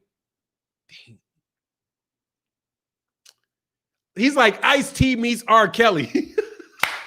He's like a new age Ice-T mixed with R. Kelly. I like that dude, man. I like him. King Alley said, you can find me on SoundCloud, Real Lyrics, Conscious Rap. That's what's up, because this dude shit is completely unconscious, okay? He's talking about shooting. Okay, he's talking about all kind of violence. He's completely unconscious. I know that. But what can I say, dog? Sometimes I like a little bit of ignorance. I'm human too, dog. FGB Duck, how do you feel about his death, Fannon? Honestly, man, I couldn't tell you because I don't know. If that's a rapper that got killed, I couldn't tell you. I know that there's a bunch of Chicago dudes that have been like, you know, really, I can tell you what I feel about every rapper's death. It's senseless. Dog, you making music, stay in your house, man. Stay in your house, leave people alone. What the fuck else is there to do? You know what I mean? Lil Durk, yeah, my son really likes Lil Durk. My son likes Lil Durk. But I was actually bonding with my son because I could tell him where it was when he's like, I'm not from 63rd. Was it? I'm from 64th. I'm not from 63rd. I'm not from 63rd. I was like, okay, yeah, I could, that I could tell where that is. Oh, they saying he did. Don't think it's true though. Yeah, I don't know, man. Leave me out of all of that. Like, let me out of all of that, dude. Leave me out of all of that aspect of it. I'm just saying the music that I heard, that's all I know. I was like, I like this rhythm. But anyway, let's move on to more positive things because seriously, that is some ignorance. It is. But it's just, hey, man, sometimes I like a little ignorance. Sometimes I like a little ignorance. I'm not above it, dog. I can be petty. I can be vindictive. All the sins of mankind, homie. You know what I mean? Here you go, dog. Oh, God, sometimes I be thinking, man, it's like, damn, dog, have you done like every fucked up thing? Like, I've not done every fucked up thing. Like, I've stayed clear of like cocaine or stupidity, like sexual stupidity or anything like that. But dog, sometimes I'll be like, God, dog, man. You're a terrible human being. Sometimes, dog, you ever thought of yourself? You ever done something to just make yourself think sometime, dog, like, dog, that was fucked up. like, why'd you do that shit? Why would you do that? Oh, my God, man. Tyson versus Roy Jones Jr., my thought, don't make it happen. Say it ain't so, is my thought. Say it ain't so. Say it ain't so. See, yeah, exactly, dog. That's why I said my man Southern T. Bison said, yep. See, that's why I can't carry guns or anything like that. Like, well, I don't want to. Because just always one step from a terrible decision, dog. King Alley said, thanks for not, and me too. Sometimes ignorance can sound good in an art form. Yeah. Dude, let me tell you something, man. I tell my son this, and I mean this with all my heart, dog, to you young dudes. And I mean this to like your boxers too, okay? You're going to get an old man speech now. Don't give a fuck. You're going to get an old man speech. This is what I truly, truly believe. You all are as talented a group of people as I have ever seen in my life. Like, the young people now are so amazingly impressive, man. Like, athletically, you guys are super fucking impressive. Like, and I'm talking about young black people. Man, you know what the thing is makes it so... Fannon, what did it say? Fannon gangster need to do a podcast with a ski mask on. But let me tell you seriously, man, about you young dudes, and I mean this, I really do, man. Y'all are really good, man. Like, in so many different ways. Like, you have come from such fucked up shit, like amazingly fucked up shit, like being born out of that crack shit. Like, I was alive and saw that crack shit. That shit was hellacious that the parents of the kids that are now came through, because that was at the 80s. Like, crack was killing in the 80s. So, yeah, that's like a lot of these kids' parents, dude, were like crack babies. That shit is in the crack generation, dog. To come through that and the talent level in boxing, dude, these guys, if they would fight all the time and be allowed, to fight each other consistently, where we always see guys fight and it wouldn't be all this nonsense going on about trying to make fights, man, we would be seeing some absolutely terrific fights, man. The basketball players, like for real. Y'all, like, Jordan is cold. Trust me, dude, I love Jordan. I think he's better than everybody playing now. I have no doubt they would be mashing on all y'all clowns. However, when they changed the rule to make the game all soft, right, and make jump shots and put that three-point line in and wouldn't let people touch people when they're shooting threes, dude, that shit was meant for them Eastern European basketball players, dude. They tried to change that. They tried to change all that shit up. That's when Steve Nash became like a superstar all of a fucking sudden. That dude was running the fucking mill. They changed all the rules up, and all of a sudden this dude's dropping 30 assists a game, shooting all kind of threes, going to the rack because can't nobody touch him. They just changed the rules, dude. Changed the rules to try to make it a little less black. But to see the black basketball players like doing it like that, like, oh, you're just gonna let us shoot and you can't touch us? Shit, we do too. Because that used to be a stereotype that the white dudes could shoot, the black dudes couldn't shoot. Now black dudes just walking in there like cat. I mean, just stupid jumpers. Like it just morphed with the game, man. And so even though the game isn't like it was when I was younger, dog, I absolutely do appreciate though these athletes, dude. Like these guys, these big tall ass dudes can play some ball, man. And the music, you ain't talking about shit, but your beats is just as easily as good as the 90s. Like I was in the 90s listening to the beats in the 90s, listening to the beats now. The beats now are just as good as the beats in the 90s.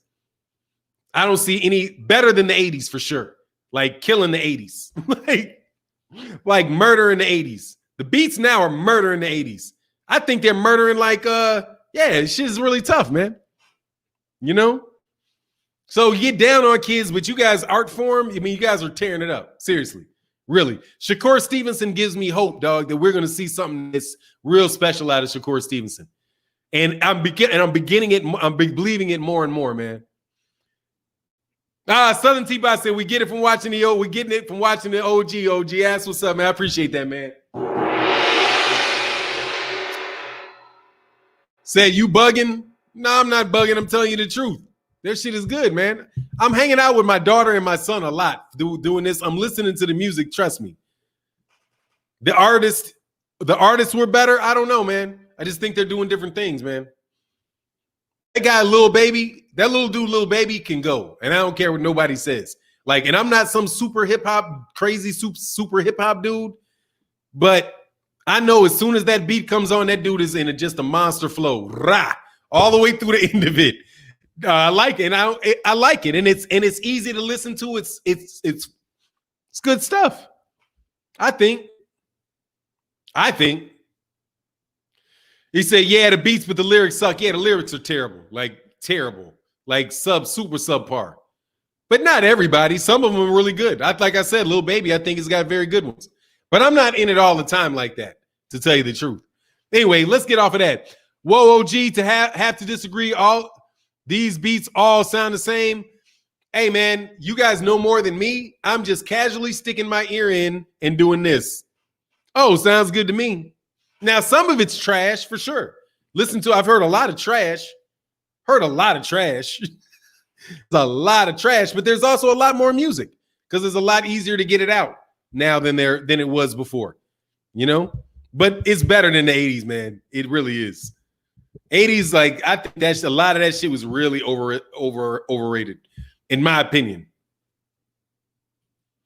So you're not a hater. You gave credit. Yeah, I'm not gonna hate. These kids are doing their shit's good. Sounds good to me. And trust me, because I was listening like 30-year-olds. The shit y'all listen to me, I thought y'all's shit sounded like kids too. Like you remember because you 30-year-olds when you were 20, I was 40. So dog, your shit ain't no. If you 30 and you think these 19-year-old shit is significantly worse than y'all's. No, no, it is not, dog. It is not. It is not. Auto-tune sucks. That shit is terrible. Blame yourselves for giving attention to bad music. There's many great artists out there. Yeah, there you go. Anyway, let's get to this. Jay Dixon says, Fannon, are you watching the Chavez Sr. Jr. fights tonight? What is that? What is that? I don't know what you're talking about. I'm not quite sure what you mean. Ali Voso music rocks too. There's a lot of really good music, man. I love Ali Voso shit. Yeah, we got 200, man. Come on, we got 500 likes, man. We ain't got 300 likes. We got 500 people, not 300 likes. You can do that better than that, man. You can do me better than that, man.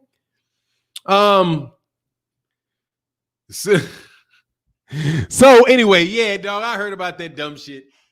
Man, y'all need to stop, man. Oh, that brings me back to Canelo. I forgot. That brings me back to Canelo. But yes, I saw that. It's ludicrous. It's like just silly. It's stupid. Why? It's like D-Style Boxing said. Don't ever say that it can't get any worse. Because boxing will bring some shit out to beat you. And this, dog, it's why? Why would I pay for that? Why would I waste my time watching that? That is some shit that should be taking place in Mexico on their family compound with all their family to see, with their little brothers and cousins and all those guys having little baby boxing gloves and doing that shit in there too. It is absolutely ridiculous. There is no need whatsoever for me to watch it. I have no respect for that garbage. And I bet it gets more press, and they will bring this nonsense up while we have a fight like what's coming up tomorrow with Jermell and Jamal Charlo. They will bring this nonsense up in the middle of that. This is what it's competing against. Hey, we got a great evening for you on DAZN for the $20 you spent this month. We have this fight for you the same night. We're going to compete. It is stupidity at its highest.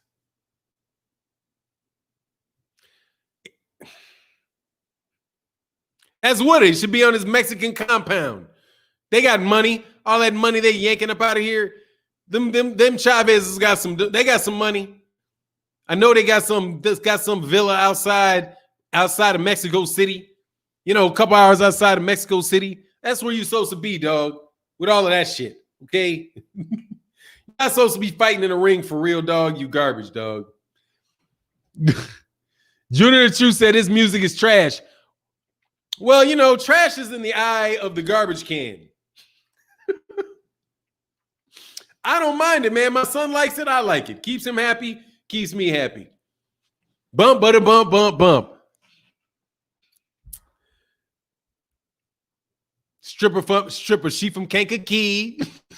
I think sometimes about memorizing it, dog. Said it's dog shit. Oh, he said it's crazy. 150 people in the building and only 71 likes. Come on.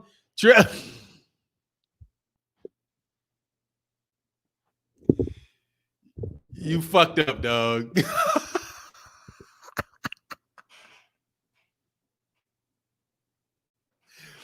Man, that's fucked up, man. Why are you trying to instigate, man? Why y'all? You know you can't instigate. I don't care, so you can't instigate. I know you did it out of fun, dog, but why you catch me? Why every time I think I'm clear of it, dog, somebody snatches me back into nonsense, man? Please do not do that to me anymore. Oh, man. It is, dog. Trash is in the eye of the trash can, dog. And we all put a lot of trash in our system, dog. Come on. Do you realize how trash Biggie Smalls is, man? You realize how trash that is? Like, it sounds good, but it's high-level trash, man. Like, I used to love Biggie Smalls. Loved it. Loved it. Beat lifted into 1,000,000 times, dog. It is complete and utter worthless trash outside of Juicy. You know what I mean? Outside of I went from negative to positive. No, every lyric in that shit is trash, dog. For real. Come on, man. Come on, man.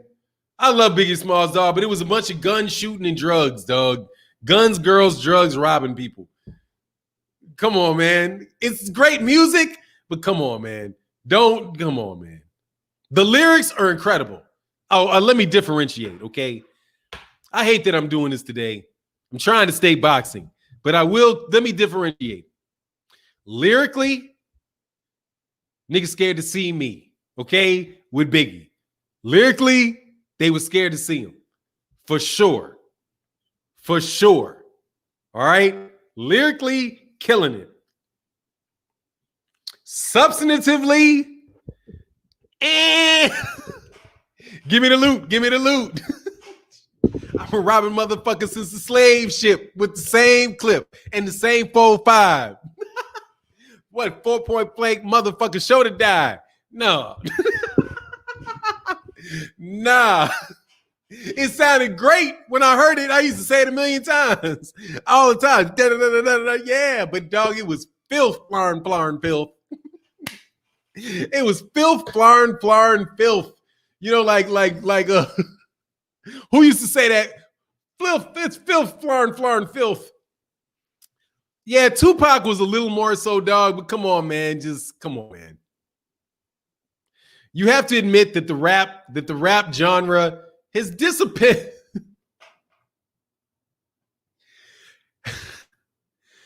Has kind of maybe missed the mark a little bit. It might have missed the mark a little bit on the social commentary side. You know, the mass marketing of rap music, dog, destroyed it. It destroyed the power of it because it's so powerful for real, when it's done right and it means something. It's very tough to beat because it's the spoken word. You know what I mean? And people are so gifted. But that's some bullshit. Y'all be on that bullshit. Dude, those are like 12-year-olds or some shit. That's like 12-year-olds on xylophones and shit. Anyway. Thank you very much, Doug. Thank you very much. I appreciated that. Oh, geez. Jay Reed, what the hell? Not big. What the hell? Big, not trash, bruh. You might just be old, bruh. Dude, first of all, dog, Jay Reed, let me help you with something, dog, because you might not have known. First of all, I didn't say Biggie Smalls was trash. That never came out my mouth. I said he's the best. First of all, I think he's one of the best ever. Okay. I love Biggie Smalls. Listen to his songs 1,000,000 times. But the substance of his conversation, dog, is extraordinarily shallow. Okay. How about that? How about you don't put trash in it? You just say uniquely shallow. Okay. Jewels, money, weed. Money, power, respect. Weed. That's what it was, dog. Just don't make that's what it is, okay? Now you can listen to it and change the words around in your head to make it mean something else. Knock yourself out. However, dog, come on, man. KRS-One, he was not, okay? You know what I mean? KRS-One, Biggie was not. Biggie was getting the money, okay? He's give me the loot, give me the loot. He wasn't grunge. It wasn't conscious, even grunge. He changed the shit completely to straight up commercialized, crazy flow on that dude. But it is what it is, dog. Oh, but to get to talk, I meant to talk bad about you. Sorry. I almost forgot. I meant to talk really bad about you. Biggie Small been dead. Biggie Small's the same age as me, dude. He's been dead since 1990, what? 1995? 1994, 1995? Okay? I know who Big is, dude. I'm not old. I'm the same age as him. Okay. I don't know if you know how time works, but if in 1996, you know that song when he was like, you may see me on Howard's Homecoming, something, bumping something. That was the summer that I saw him on Howard's Homecoming, bump something. Okay. That line came from him being on Howard's campus where everybody at Howard saw him and Biggie Smalls during Howard's Homecoming. So when I was in college, Biggie Smalls was on the campus. It's not me being old. I'm the same. A matter of fact, I think I'm maybe a year older than him, couple years older than him tops. Same thing with Tupac. You guys just people, I don't know how you are, but some of y'all worshiping dudes that, dog, they should be walking, they should be right here. They should be right here. They should not be gone. They should not be old men. They should not be old men. I mean, they should be old men, but they're not. And I lived through it, and I saw all of that. And they're my peers, okay? I don't worship them. They're my peers, right? They were born, 1972, 1970 something, right? That lyric, me, same thing, 1970 something. Remember that line when they were like, under rules, when he says, I was schooling fools since under rules. Y'all don't know what under rules is. Under rules you didn't have under rules as a kid. I had under rules as a kid. I know exactly what he's talking about, dude. Exactly. And there are a lot of rappers that were at that same time that were talking about things much more deeply than Biggie Smalls. And the reason that he was popularized, along with him being a great lyricist, was that he was talking about nonsense. And rap has been predominantly about nonsense for 30 years, 35 years of rap being predominantly about nonsense. Now you've got people here, there doing things where it's not nonsense for sure. But come on, man. We're black people. We can talk about our own culture. You know what I mean? Hog maws will give you a heart attack, dog. Watch how much you eat. And I ain't crapping on nobody for being young. I'm not, because I already said you guys got every bit of talent we do, or more than we had. Just absolutely as much. Absolutely as intelligent. Absolutely got just as bright of futures. All that good stuff. I've been schooling fools since days of under rules, never trues, cruise, all of that stuff. Yeah, that dude can go, man. Jay Reed, I said, I'm 40. I meant old far as listening to this new rap version of rap. Don't take the old comment to heart. Oh, that's all right, Jay Reed. No worry. I am old, man. It's relative. I know age is relative, but you know, all I can be is me. But I don't take any offense, man. I thank you for leaving the comment. I thank you for supporting the channel, man, and rapping with me about rap. Shit, we got 500 people, and I ain't talked about boxing in a minute. And I need to get back quick before I lose everybody in the crowd, because that's how that goes. Let's get back to this boxing, man. So ask me, we got about another 20 minutes. Hit me with some, I had some Superman under rules. But now, what's your favorite type of music? R&B,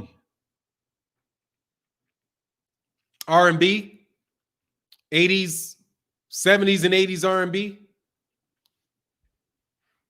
70s and 80s R&B, like the Rolls Royces, the LTDs, Gap bands, you know, some of the bigger ones, obviously, like Prince and Michael Jackson, but that was my favorite stuff. I like the music, like Rolls Royce. That shit makes me feel good, you know? Jay Reed said, you missed my comment. I said we agreed the music was poison to the mind. Thanks, Jay Reed. Hey, man, and you're never going to hear me anybody get hot about somebody's opinion in music because, man, look, dude, these kids are talented, dude. The talent ain't going nowhere. The talent ain't going nowhere. The boxing talent ain't going nowhere. The talent ain't going nowhere is what I'm saying. Y'all can talk to your kids and start buying some of this better music, though, so people can get paid for not writing crap. But anyway, man, let's get back to boxing. Somebody asked me some questions. Man, get out, man. Come on. R. Kelly is the god dog, man. R. Kelly was the greatest. He could have been the greatest. God dog, he could have been the greatest. Had to be a weirdo, though. Damn it. Swing and a miss with R. Kelly. Bud is the best all-around boxer this generation has seen. That is that good. You're trying to bait me. No, I do not believe that. I believe Bud is a great athlete. I believe Bud is Roy Jones Jr. 2.0. And the shit's going to happen again. Okay? I think Bud is Roy Jones Jr. 2.0, and that shit is going to happen again. Okay? Not quite as talented.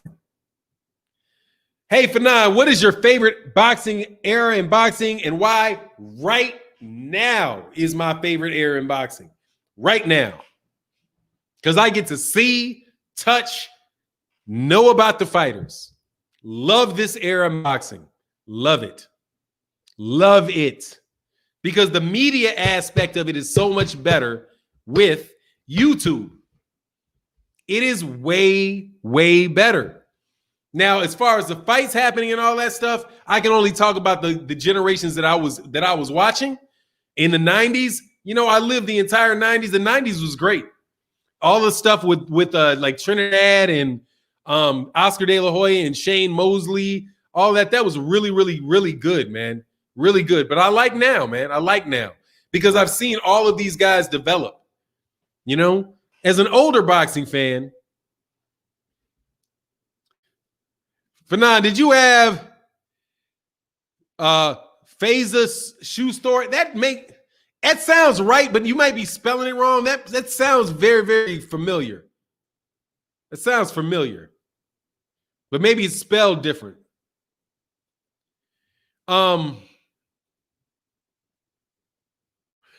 Why Gary Russell, the longest WBC belt holder, don't get no respect? Don't get respect. He does. Gets a solid amount of respect right here. People just in their feelings, man. You know, some of those people got some shit going on, dog. That's neither here nor there. That's just a bunch of whatever. Really. I mean, they're about to fight in 6 weeks, man. Like, just unreal.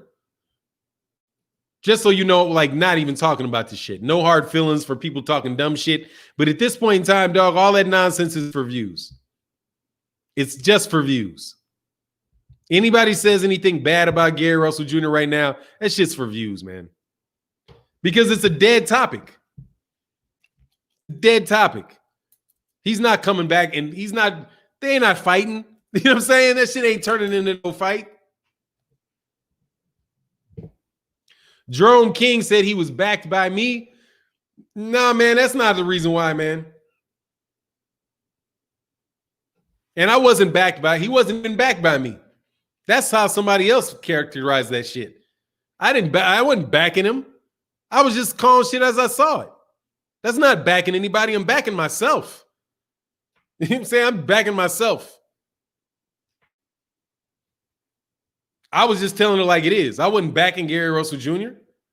Gary Russell Jr. is a great fighter, man. And I'm not gonna, I'm not gonna engage in attacking Gary Russell Jr.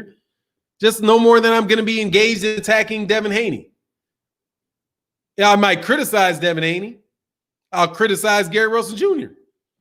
You know? But dude, I'm a boxing fan. That's what I get to do. That's why they get the big money. You don't get to cry because boxing fans who pay their money to see you, have an opinion. You know what I mean?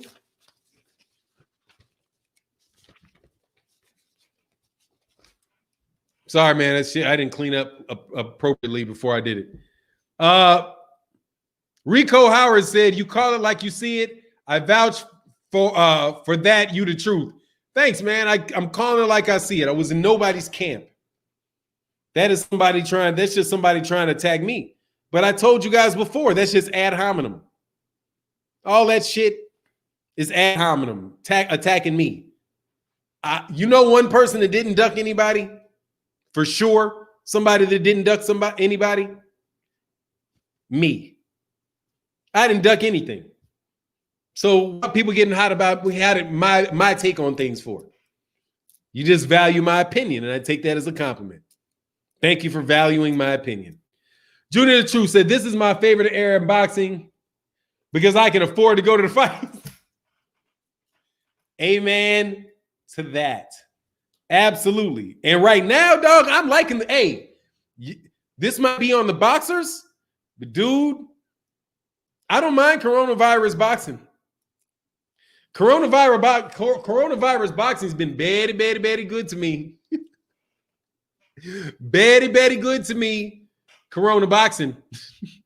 Because all that other dumb shit, they can't inundate you with half of the dumb shit since there can't be pre-fight shit. Like, you notice how you don't get any of these ridiculous, distracting it's so much less shit to lie about. I love it. Jay Reed said, what weight division boxer you believe will have all the belts first? 130, 147 or heavyweights?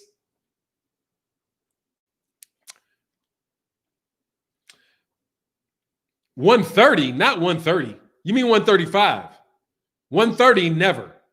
You know what I'm saying? You talking about Jay Reed, you talking about 135. You got to be talking about lightweight, where there's 3 belts that are going to be fought for, and the only one hanging out there is going to be Devin Haney.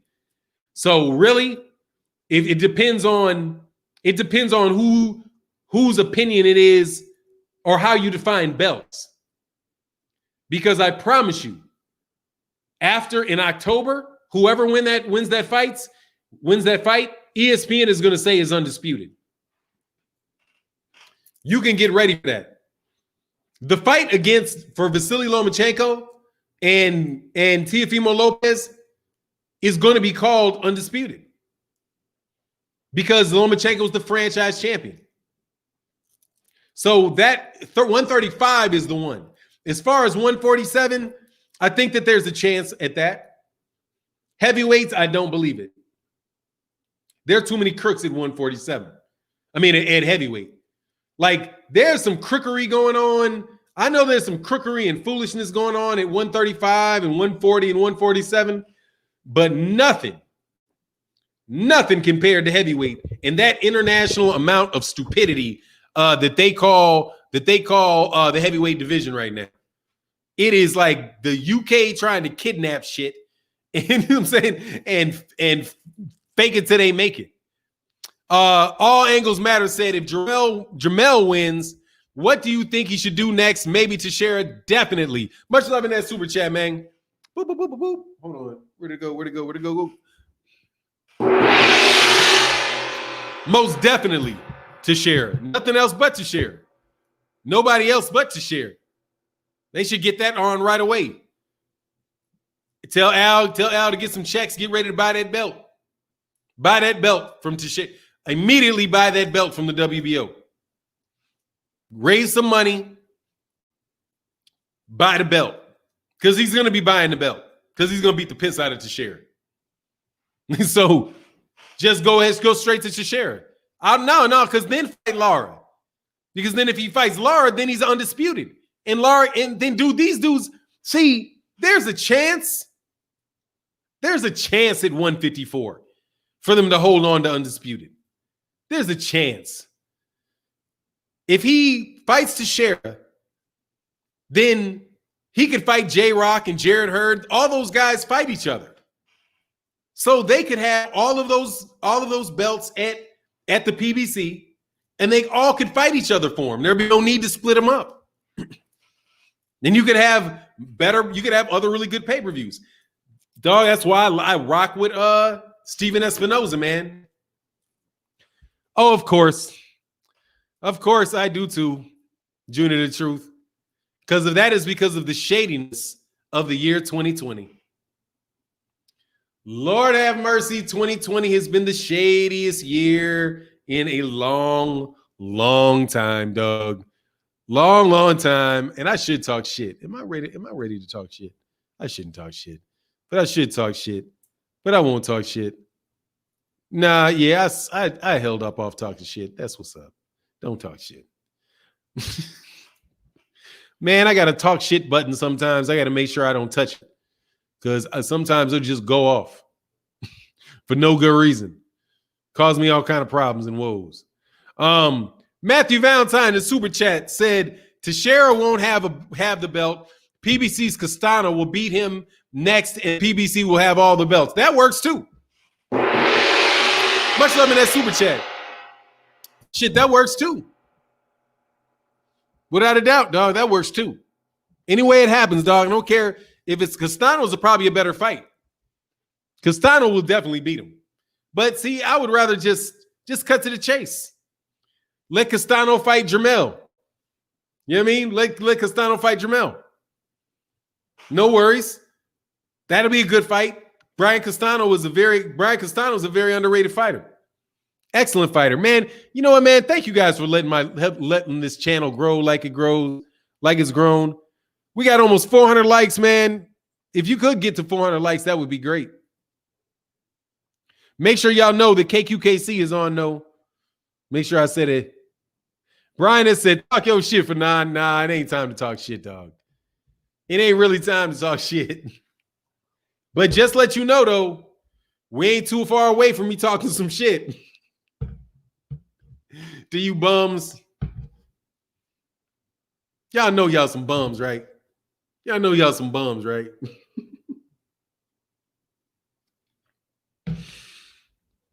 Man. Y'all know y'all some bums, right? Jupiter B said, undisputed is easy to make at 140 and 175, all under Top Rank. Yet it's not happening and no one's saying anything. Proves it's not network cable crossing. Stable network / stables crossing. 175. Who has a WBO 175? Ain't that vacant? 140, yeah. 140 is easy to make right now. They should make that. But I don't think that they will. I think that they'll milk that. That is the test right there, Jupiter B. No doubt about it. That's the test right there, Jupiter B.